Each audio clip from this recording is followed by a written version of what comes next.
ଆଜିର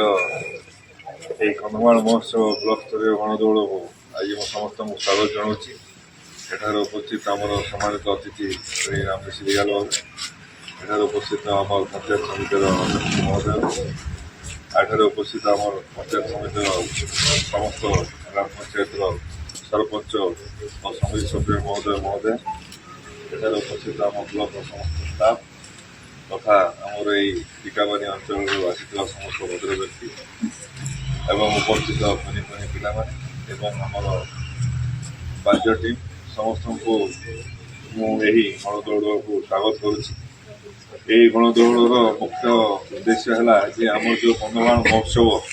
ସବୁ ବର୍ଷ ବଡ଼ ଧୁମଧାମରେ ଜିଲ୍ଲା ସ୍ତରରେ ପାଳନ କରାଯାଉଛି, ତ ତାହାର ଗୋଟେ ମଶାଲ ଯାତ୍ରା ଆମର ସବୁ ବ୍ଲକରେ ହେବ, ଯେଉଁଟାକି ସେ ତୁମୁଡ଼ିବନ୍ଧ ବ୍ଲକରୁ ଆରମ୍ଭ ହେଉଛି ଏବଂ ଏହି କନ୍ଧମାଳ ଜିଲ୍ଲାରେ ଯେମିତି ଆମର ଶାନ୍ତି ସୌହାର୍ଦ୍ଦ୍ୟ